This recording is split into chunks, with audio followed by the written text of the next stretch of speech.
Best collection hub کے محترم سامعین ناظرین، زبردست سٹوری سماعت فرمائیے۔ ہمارے خاندان میں رواج تھا کہ لڑکی کے پیدا ہوتے ہی بزرگ اس کا رشتہ اپنے کسی قریبی عزیز کے بیٹے سے طے کر دیتے تھے۔ دادی نے میرا رشتہ پھوپھی کے بیٹے کاشف سے طے کر دیا۔ بچپن بے فکری میں گزر گیا۔ میٹرک پاس کیا تو گھر میں میرے مستقبل سے متعلق باتیں ہونے لگی۔ تب مجھے معلوم ہوا کہ دادی نے میری بات بچپن ہی میں طے کر دی تھی، لیکن المیہ یہ تھا کہ آج تک میں نے اپنے ہونے والے منگیتر کو دیکھا نہیں تھا۔ پھوپھی کراچی کی رہنے والی تھی۔ جب وہ ہمارے گھر آتی اپنے بیٹے کاشف کی تعریفیں کرتی، لیکن مجھے ان کی تعریفیں کرنا ذرا بھی اچھا نہیں لگتا تھا۔ میں پھوپھی کے گھر نہیں جایا کرتی تھی۔ ایف اے کا امتحان دیا تو اچانک ابو کے ساتھ ان کے گھر جانے کا اتفاق ہوا۔ ابو مجھے ان کے پاس چھوڑ کر واپس لاہور چلے گئے۔ وہ صرف 4 روز رہے کہ ان کی چھٹی زیادہ نہ تھی۔ پھوپھی نے اصرار کیا کہ شازیہ کو کچھ دنوں کے لیے یہاں رہنے دو۔ میں بھی وہاں اس لیے رہ گئی، جاننا چاہتی تھی آخر کاشف کیسا لڑکا ہے جس کو میں نے دیکھا بھی نہیں تھا اور اس سے میری شادی ہونے والی تھی۔ کم از کم اس کی عادات و اطوار تو دیکھ لوں، یہی سوچ کر رہ گئی۔ کئی دنوں تک اس سے بات نہ کی کیونکہ حجاب مانے تھا۔ اس نے بھی کلام نہ کیا، اس کی طرف دیکھتی نہ تھی۔ کلام تو ایک طرف رہا۔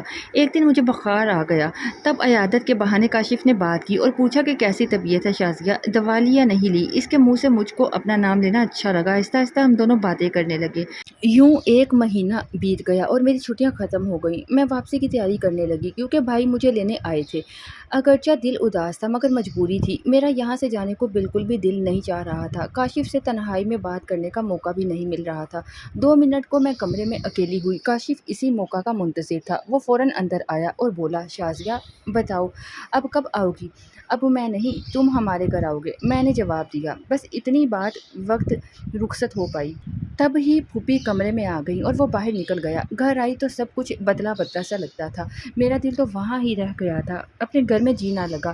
اسی کیفیت میں وقت گزرنے لگا۔ کاشف کی یاد ایک سرمایہ تھی، اس کے سہارے سال گزر گیا۔ سوچتی تھی جانے وہ گھڑی کب آئے گی جب کاشف ہمارے گھر آئے گا۔ اللہ نے سن لی کہ ایک شام جب میں اسی کے بارے میں سوچ رہی تھی کہ دروازے کی گھنٹی بجی۔ میں دروازہ کھولنے کو گئی، گمان بھی نہ تھا وہ ہوگا۔ گیٹ کھولا تو سامنے کاشف تھا۔ مجھے اپنی نگاہوں پر یقین نہ آیا تھا کہ واقعی کاشف میرے سامنے ہے۔ میں نے اسے اندر آنے کو کہا۔ وہ گھر والوں سے ملا۔ اس نے میرے دونوں بھائیوں کے بارے میں پوچھا۔ تب ہی امی نے کہا کہ شازیہ جاؤ کچھ کھانے پینے کا بندوبست کرو۔ جب وہ چائے پینے لگا تو بولا، ممانی جی چائے بہت اچھی ہے، کس نے بنائی ہے؟ امی بولی، شازیہ نے بنائی ہے۔ تب اس نے ستائش بھری نظروں سے میری طرف دیکھا اور میں شرم سے گلابی ہو گئی۔ کاشف زیادہ وقت میرے چھوٹے بھائی کے ساتھ گزارتا تھا کیونکہ عامر میٹرک کا امتحان دے کر فارغ ہو چکا تھا اور ابو کاروبار کے سلسلے میں باہر رہتے تھے۔ بڑے بھائی ڈاکٹر تھے، وہ صبح اسپتال چلے جاتے اور رات کو لوٹتے۔ ان کے پاس تو وقت ہی نہیں ہوتا تھا۔ ایک دن امی شاپنگ کرنے بازار گئی ہوئی تھی۔ عامر بھیا اور کاشف کسی دوست سے ملنے چلے گئے۔ گھر میں ملازمہ اور میں رہ گئے۔ تھوڑی دیر بعد بھائی اور کاشف آ گئے۔ عامر نہانے چلا گیا۔ یہی وہ لمحات تھے جب ہم کو باتیں کرنے کا موقع مل گیا۔ میں نے ملازمہ کو کچن میں بھیج دیا۔ اس نے پوچھا، شازیہ تم نے میرے بغیر اتنے دن کیسے گزارے؟ میں نے کہا، جیسے خوشبو کے بغیر پھول۔ پھر اس کے بعد کاشف کی واپسی کی تیاری شروع ہو گئی، لیکن میرا دل نہ چاہتا تھا کہ وہ جائے۔ میں نے اصرار کیا کہ ابھی مت جاؤ، جانے دو تاکہ امی اور ابو کو تمہارا رشتہ لینے بھیج سکوں۔ اس نے جواب دیا۔ پھر اس کے جانے کے 1.5 ماہ بعد ہی پھوپھی رشتہ لے کر آ گئیں۔ امی ابو تو راضی تھے ہی۔ فوراً ہماری منگنی کر دی گئی۔ منگنی اس قدر دھوم دھام سے ہوئی جیسے شادی ہو رہی ہو۔ ہم نے ایک دوسرے کو انگوٹھی پہنائی۔ اس کا کوئی بھائی نہ تھا، بس 3 بہنیں تھیں جو منگنی پر بہت خوش نظر آ رہی تھی۔ خاصے کھاتے پیتے لوگ تھے۔ ان کی اپنی فیکٹری تھی جہاں کپڑا بنتا تھا۔ منگنی کے بعد کاشف سے میرا رابطہ فون پر رہنے لگا۔ ہم گھنٹوں باتیں کرتے۔ وہ ہمیشہ جتلاتا تھا کہ کبھی مجھ سے بے وفائی نہ کرے گا، کبھی دوسری شادی نہ کرے گا۔ کہتا، تم ہی میری کل کائنات ہو، میری زندگی کی سب سے بڑی خوشی ہو۔ وہ دن بھی آ گیا جب میں رخصت ہو کر ان کے گھر آ گئی۔ شادی کی پہلی رات ہم نے وہ تمام محبت کی چھوٹی چھوٹی باتیں یاد کی۔ 2 سال ہنسی خوشی پلک جھپکتے گزر گئے۔ پھر خدا نے مجھے چاند سا بیٹا دے دیا۔ اس لحاظ سے خوش قسمت تھی کہ ساس سسر بھی مجھے چاہتے تھے۔ وہ اپنے پوتے پر جان نثار کرتے تھے۔ ایک دن وہ بیٹی کے گھر ملنے راولپنڈی جا رہے تھے۔ راستے میں ایک ٹرک سے ان کی گاڑی کی ٹکر ہو گئی اور وہ موقع پر اللہ ہی کو پیارے ہو گئے۔ یہ خبر بہت دردناک تھی۔ میرے پاؤں تلے سے زمین نکل گئی اور میں بے ہوش ہو گئی۔ وقت کے ساتھ ہر غم کا زخم مندمل ہو جاتا ہے۔ میں بھی رفتہ رفتہ سنبھلنے لگی، اس غم سے نکلنے لگی۔ کاشف مگر ابھی تک بہت زیادہ دل گرفتہ تھے۔ ماں اور باپ دونوں کا شفیق سایہ ایک ساتھ ان کے سر سے اٹھ گیا تھا۔ ان کا دکھ بہت گہرا تھا۔ دل بہلانے کو وہ کچھ دنوں کے لیے اپنے دوست کے پاس دبئی چلے گئے۔ کاشف پہلے بہت خوش گفتار اور ہنس مکھ ہوا کرتے تھے، اب سنجیدہ ہو گئے، پتلے پتلے سے لگتے، گھر بھی دیر سے آتے، کسی دن تو غائب ہو جاتے اور 2-3 روز تک نہ لوٹتے۔ میں کافی پریشان ہوتی تھی، پوچھتی تو کہتے کہ کاروبار کی مصروفیت رہتی ہیں۔ پہلے تو ابو سب سنبھالتے تھے، اب تمام ذمہ داریاں مجھے اکیلے پر آ پڑی ہیں۔ وقت دینا پڑے گا ورنہ فیکٹری کے امور کیسے چلا پاؤں گا، یہ ٹھوس دلائل تھے۔ میں خاموش ہو جاتی تھی۔ رفتہ رفتہ وہ گھر سے کٹنے لگے، مجھ سے دوری بڑھ گئی۔ ایک بیٹی ہو گئی، 2 بچوں کی مصروفیات نے مجھے خوب گھیر لیا۔ اب وہ کئی دن تک نہ آتے، مجھے پرواہ نہ ہوتی، میں اپنے بچوں میں مگن تھی۔ خبر نہ تھی کہ فیکٹری کے بہانے وہ اپنا نیا گھر بسائے ہوئے ہیں اور میری زندگی میں بھونچال آنے والا ہے۔ ایسا تو کبھی سوچا بھی نہ تھا کہ کاشف مجھ پر جان نچھاور کرتے تھے، میرے ساتھ بے وفائی بھی کر سکتے تھے۔ ہوا یوں کہ جن دنوں میں ایف اے کر رہی تھی، ہماری کلاس میں ایک لڑکی نے داخلہ لیا جس کا نام زرگل تھا۔ یہ نہایت حسین لڑکی تھی اور شمالی علاقہ جات سے تعلق رکھتی تھی۔ اس کی سرخ و سفید رنگت اور مثالی قد و کاٹ، سنہرے بال اور خوبصورت ستاروں جیسی چمکتی آنکھیں دیکھنے سے تعلق رکھتی تھی۔ جو اسے دیکھتا دیکھتا رہ جاتا۔ وہ پڑھائی میں کمزور تھی، جبکہ میں شروع سے لائق طالبات میں شمار ہوتی تھی، لہٰذا کلاس کی پاپولر لڑکی تھی۔ ہماری لیکچرار پڑھائی میں کمزور کسی بھی لڑکی کو میرے پاس بیٹھا دیتی اور کہتی شازیہ اس کی مدد کرو۔ ایسا ہی اب بھی ہوا۔ ٹیچر نے زرگل کو میرے سامنے پاس بٹھایا، چونکہ وہ فطرتاً اچھی لڑکی تھی۔ میری اس کے ساتھ دوستی ہو گئی۔ پڑھائی کے علاوہ ہم گھنٹوں باتیں کرتے، ساتھ کھاتے پیتے اور ہنسی مذاق کرتے۔ ایک دن وہ کالج آئی تو بہت پریشان تھی۔ پریشانی کی وجہ پوچھی تو اس نے بتایا کہ میرے رشتے کے لیے 2 عورتیں روز آ رہی ہیں اور وہ انکار نہیں سننا چاہتی۔ یہ کون لوگ ہیں؟ میں نے پوچھا۔ یہ تو خبر نہیں، لیکن بہت امیر ہیں، جہیز بھی نہیں مانگ رہے۔ ان کی باتوں سے لگتا ہے کہ جیسے وہ مجھ سے بہت مہربان ہیں۔ تم کو خوشی ہے؟ اس سوال پر وہ بولی، پتہ نہیں۔ تب ہی میں نے جانا کہ زرگل بھی خوشی محسوس کر رہی ہے۔ آخر کو وہ لڑکی تھی اور ہر لڑکی کے دل میں کسی اچھے گھر کی بہو بننے کی آرزو ہوتی ہے۔ والدین نے اس کی مرضی پوچھی تو اس نے سر جھکا لیا۔ یوں اس کی منگنی ہو گئی۔ ایک دن آیا کہ ہم دونوں میں رابطہ منقطع ہو گیا۔ میں اس کی شادی پر بھی نہ جا سکی، کالج کے ایک مباحثہ میں شرکت کرنا تھی، لہٰذا اس کی تیاری میں اپنی بہترین دوست کی شادی میں نہ گئی۔ اس کے بعد میری کاشف کے ساتھ شادی ہو گئی۔ اپنی گھرداری میں اتنی مصروفیت ہوئی کہ یہ سوچنے کا بھی موقع نہ ملا کہ زرگل کہاں گئی۔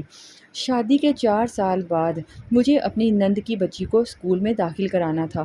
میں نبیلہ کے ہمراہ ایک پرائیویٹ اسکول گئی۔ وہاں برآمدے سے گزرتے ہوئے ایک کمرے میں بیٹھی ٹیچر پر نظر پڑی۔ دیکھا کہ کرسی پر زرگل سے ملتی جلتی لڑکی بیٹھی ہے۔ وہ کسی گہری سوچ میں ڈوبی ہوئی تھی۔ میں کلاس روم میں چلی گئی اور اس سے بات کی۔ وہ واقعی زرگل تھی۔ بے اختیار میرے گلے لگ گئی اور رونے لگی۔ ہم کلاس روم سے باہر آ گئیں اور میں نے اس سے حال دریافت کیا۔ وہ مجھے اسٹاف روم لے آئی جو اس وقت خالی تھا۔ میری نند معلومات کے لیے ہیڈ مسٹر کے آفس چلی گئی اور زرگل بتانے لگی کہ جن امیر لوگوں کے یہاں اس کا رشتہ ہوا وہ دراصل شکاری لوگ تھے جو خوبصورت کمسن لڑکیوں کو ڈھونڈتے اور رشتہ کر کے بیاہ لیتے اور پھر دبئی وغیرہ لے جا کر ان سے غلط کام کرواتے تھے۔ انہوں نے میرے ساتھ بھی ایسا ہی کیا۔ اس نے بتایا کہ میری ساس اور نندیں بھی اس بازار کی تھیں جو پاکستان آ کر شرافت کا لبادہ اوڑھ لیتے تھے۔ یہ پورا خاندان ہی اس قسم کے کاموں میں ملوث تھا۔ ان کا دھندا دوسرے ملکوں تک پھیلا ہوا تھا۔ ان کو کچھ بڑے لوگوں کا رسوخ حاصل تھا جس کی وجہ سے یہ کامیابی سے پردہ فروشی کرتے تھے۔ ایک دن وہی ہوا جو ہونا تھا۔ انہوں نے مجھے بھی اس راہ پر لگانا چاہا۔ جب میں نے انکار کیا تو سخت تشدد کیا۔ جس مرد نے مجھ سے نکاح کیا وہ اسی طرح عورتیں لاتا اور پھر ان کی خرید و فروخت کی جاتی۔ میری خوش قسمتی کہ ایک دن کسی دوست کے ساتھ ایک شخص آیا جو شریف آدمی تھا اور اس میں غیرت تھی۔ اس نے مجھے پسند کیا اور جب تنہائی میسر آئی میں رونے لگی۔ اس نے ہمدردی سے میرا حال دریافت کیا۔ میں نے رو رو کر بپتا سنائی۔ تب اس کو مجھ پر رحم آ گیا اور جانے کن مشکلات کے بعد اس نے مجھے ان ظالم کے چنگل سے نکالا، مجھ سے نکاح کیا اور دبئی سے پاکستان لے آیا۔ وہ شادی شدہ ہے اور 2 بچوں کا باپ ہے۔ زیادہ تر اپنی پہلی بیوی اور بچوں کے پاس رہتا ہے۔ میرے پاس 1-2 دن کے لیے آتا ہے۔ اس کا وسیع کاروبار ہے۔ اس کو اپنے کام کو بھی وقت دینا ہوتا ہے۔ میں تنہائی کی وجہ سے اداس ہو جاتی تھی تو میرے شوہر نے مجھے مشورہ دیا کہ تم اسکول میں ملازمت کر لو، یوں تمہارا دل بہل جائے گا۔ تب ہی میں اسکول میں پڑھانے آ جاتی ہوں، کیونکہ میرے خاوند نے اسکول کے نزدیک ہی گھر لے دیا جہاں میں ایک بوڑھی ملازمہ کے ساتھ رہتی ہوں۔ دن میں وہ اسی اسکول میں چپڑاسن ہوتی ہے، اسکول کی چھٹی کے بعد میرے ساتھ گھر آ جاتی ہے، رات کو بھی ساتھ رہتی ہے۔ تمہارے شوہر کا کیا نام ہے اور وہ کیا کام کرتے ہیں؟ میں نے سوال کیا تو وہ بولی ان کا نام کاشف ہے اور وہ کپڑے کی فیکٹری کے مالک ہیں۔ یہ سن کر میں پریشان ہو گئی، تاہم سوچا کہ ہو سکتا ہے کسی دوسرے شخص کا یہ نام ہو اور اس کی بھی فیکٹری ہو، کیونکہ کاشف تو ایسا نہیں کر سکتے تھے۔ میں مر تو سکتی تھی لیکن یہ یقین نہیں کر سکتی تھی کہ کاشف دوسری شادی کر سکتے ہیں۔ اس وقت اسکول کی چھٹی ہو گئی۔ میں نے نند سے کہا کہ تم گھر چلی جاؤ، میں ذرا زرگل کے گھر سے ہو کر آتی ہوں۔ یہ میری گہری سہیلی ہے اور مدت بعد ملی ہے، اس کا گھر نزدیک ہی ہے۔ نند میرے گھر چلی گئی اور میں زرگل کے گھر اس کے ساتھ پہنچ گئی۔ اس کے مکان میں داخل ہوتے ہی پہلا تیر جو میرے دل پر لگا وہ دیوار پر لگی ہوئی تصویر تھی۔ یہ زرگل اور کاشف کی اکٹھی فوٹو تھی جس میں زرگل دلہن بنی ہوئی تھی اور کاشف اس کے ساتھ دلہا کے طور پر موجود تھے۔ تصویر دیکھ کر اپنی آنکھوں پر یقین نہ آیا۔ میں نے پوچھا زرگل کیا یہی تمہارے شوہر ہیں؟ ہاں، وہ بولی، خدا ان کو سلامت رکھے، بہت اچھے انسان ہیں، مجھے شرافت کی زندگی دی ہے، ورنہ آج میں کہاں ہوتی، گندگی کی دلدل میں، اور میرا کیا حال ہوتا۔ اس نیک انسان نے میری زندگی بچائی ہے، ایسے لوگ دنیا میں کم ہوتے ہیں۔ واقعی میں نے سوچا ایسے لوگ دنیا میں کم ہوتے ہیں۔ تاہم مجھے بے حد صدمہ ہوا اور میں گرتے گرتے بچی، خود کو بڑی مشکل سے سنبھالا اور زرگل سے کہا واقعی تم خوش قسمت ہو کہ تم کو کاشف جیسا شوہر اور مجھ جیسی رحم دل سوکن ملی ہے، ورنہ آج نہ جانے کیا ہو جاتا۔ اگر تم میری سہیلی نہ ہوتی اور تمہارے حالات ایسے نہ ہوتے۔ گھر آ کر میں نے کاشف سے کافی جھگڑا کیا کیونکہ میرا دل اور ذہن سوکن کو قبول کرنے پہ تیار نہ تھے۔ تاہم مرتا کیا نہ کرتا جب شوہر نے واسطے دیے اور یقین دلایا کہ زرگل کو برائی سے بچانے اور شرافت کی زندگی دینے کے لیے انہوں نے نہ چاہتے ہوئے یہ کڑوا گھونٹ پیا ہے، تو میں رو دھو کر خاموش ہو گئی۔ کیا کرتی؟ اگر زرگل کو نکلوا دیتی تب بھی ضمیر ملامت کرتا اور میں خدا کے سامنے گناہگار ہو جاتی، کیونکہ اس کا اب کوئی اور نہ تھا۔ ماں باپ اس کے جدائی کے صدمے میں چل بسے تھے، بھری دنیا میں وہ اکیلی رہ گئی تھی۔ کچھ دن کاشف نے ہمیں علیحدہ گھروں میں رکھا، لیکن جب اس کے ہاں بیٹی پیدا ہو گئی تو ان کو میرے گھر لے آئے کہ اکٹھے رہنے میں آسانی تھی۔ تب سے آج تک ہم اکٹھے رہتے ہیں۔ زرگل مجھے بڑی بہن کا درجہ دیتی ہے اور میرے قدم چومتی ہے اور کوشش کرتی ہے کہ مجھے راحت اور آرام پہنچائے، میرے بچوں کے کام محبت سے کرتی ہے، میں بھی اس کے بچوں کا خیال رکھنے کی کوشش کرتی ہوں، لیکن جب کاشف اس کے ساتھ بات کرتے ہیں یا اس کے کمرے میں ہوتے ہیں مجھ پر قیامت سی گزر جاتی ہے۔ اس کو برداشت کرنا بہت مشکل ہے اور یہ بھی سوچ ہے کہ مرد جتنا بھی پارسا ہو اس پر بھروسہ کرنا حماقت ہے۔